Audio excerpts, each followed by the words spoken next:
Frozen Money's angels were looking for him in California. Right. His first session, they were still in California looking for him. Right.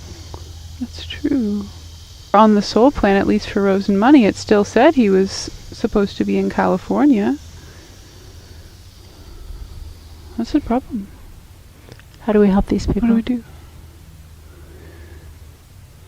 I see somebody fluffing, it's like the big carpet kind of maps. They're fluffing these woven plans and spreading it out. There's dust flying. I don't know what that means, but they're fluffing the plan and they're trying to find those threads. Yes, that's that true. plan is old. You can see that it's not relevant to the current situation. Possibly what we're seeing is something that comes up periodically. Is there an overall divine plan for Ground Zero planet Earth right now? Because the assignment is always to bring presences into alignment with their own individual soul plans, knowing that wiser divine minds have woven a tapestry of life that works, taking the threads of the original soul plans and creating a tapestry to create a world that works.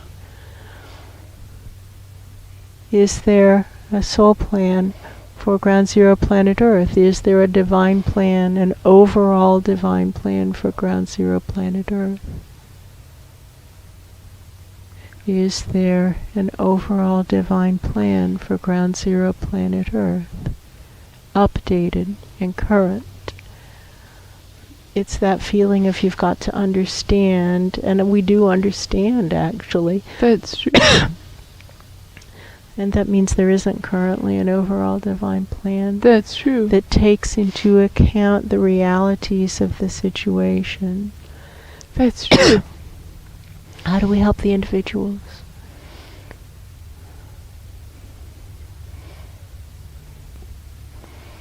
Somebody's coming from the future. They're walking through the mists of time. That's true. That's what they're calling that, mists of time. And they're talking about how things turn out. And it isn't a happy song. No, that's true. It's a sad song.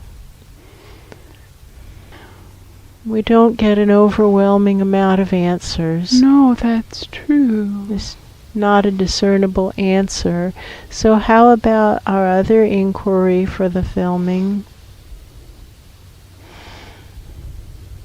We do still have a really important unanswered question that's been on the table for a couple months at least, about how to deal with the clouds of the undead, dead presences who don't know they're dead. That's true. And they can't be killed because they're already dead. That's true. And how do you deal with the undead that are making everything very confusing for the living? What now?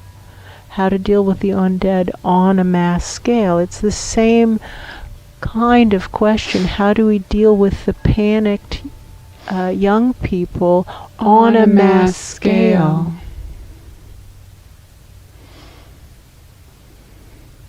I don't hear anything yet. No, I don't. The portal is still open. The portal is still open. It just got really quiet. Yeah. Hello, hello, testing, 1, 2, 3. There's a grumpy voice saying, "We hear you." Yeah, I feel that feeling. Okay, okay. How do we help the panicked young people?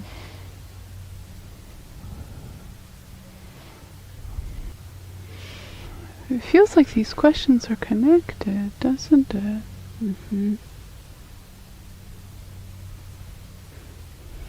How do we help the panicked young people who are not in their right places through situations that are actually truly out of their control because they're not of the age or of the species to have control over where they live? That's right. How do we help them, the young people who are in not their right place?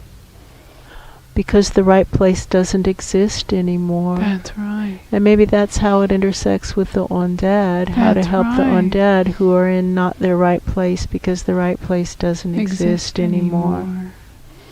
It's possible. True. Watching all the dimensions that collapse, it's possible. That's what they're talking about. That the undead were headed for dimensions that don't exist anymore. It's possible. Right. How do we help these presences? How are things going to improve without higher vibrations? That's the question. Down here. We're kind of hung up on that now. We've caught that inquiry from Saul, and thank you, Saul, for putting it on the table. That's true. How's it going to improve without higher vibrations? How? And how do we help the panicked young presences who are not able to choose where they are and are not, thank you, and are not in the right place? That's right.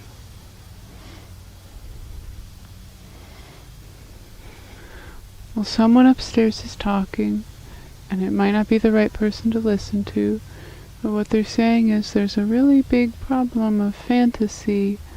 That's true. And it's a problem, obviously, down there where you are, and they're kind of pointing down to ground zero, but also with the ones who are making the decisions, with the guardian angels and their supervising organizations. We've seen that. We know that to be true. That's true. Somebody is speaking here who's an observer, like a record keeper. That's right. And he's talking about how fantasy begets fantasy, and how the vibration of fantasy can have a snowballing effect, until the next thing you know there are whole fantasy dimensions where the dead people set up camp, and then they get really hard and defiant to seeing that it's fantasy, and they'll fight hard to defend that it's real. And then that makes it so much worse. It does. And he's talking about the young people and how fantasy affects that also. Because the people who are making the decisions for where they are all wrapped up in fantasy, and more importantly, their guardian angels are wrapped up in fantasy, and so on upward. And all these different presences refusing to look at what's real. And not even knowing that what they're looking at isn't real sometimes. Or not even caring that it isn't real sometimes. Or not even caring that it isn't real sometimes. And this presence thinks that's the biggest problem, the biggest obstacle to solving the problems. The not caring what's real. The not caring what's real. Does frozen money care what's real? Good question. Because frozen money is our barometer of this density. Exactly. So possibly that excellent discourse is relevant, and possibly it isn't relevant. Right. Does frozen money care what's real? I think frozen money is in such a panic. Right now. Frozen money is not able to think about anything. That's how this just feels. Just having a panic attack. Just super, super panicked. Somebody upstairs is asking what we know about previous channelings. And the previous channelings on this topic have been that action cures fear. Just get into action and start taking action on behalf of the planet, and the panic will diminish. That's true. Continue taking action on behalf of the planet, and the anxiety will diminish. That's Continue true. taking action on behalf of the planet, and you'll start to feel calm enough that you can see the solutions that were hidden in the clouds of fear. That's true. That's what previous channelings have been. That's true. Maybe that advice holds for presences of all species, is to just do something to accrue grace, rack up some good karma. I know what they say to older people. They say to pull a Charles Darnay is to be willing to sacrifice yourself for the good of the planet. That's true. It's a far, far better thing I do than I have ever done. That's usually not good advice to give to a young person. No. To a young person, we usually want to encourage them to fulfill their destinies, or as close to that as possible. That's true. Friends, we really still would like to know how to help these suffering young presences of multiple species. So if you come up with anything Please send it in. It bothers us most when it's the young ones. That's true. We don't know why, but it does hurt the really heart does. the most when it's the young ones. Please help. Please let us know how to help.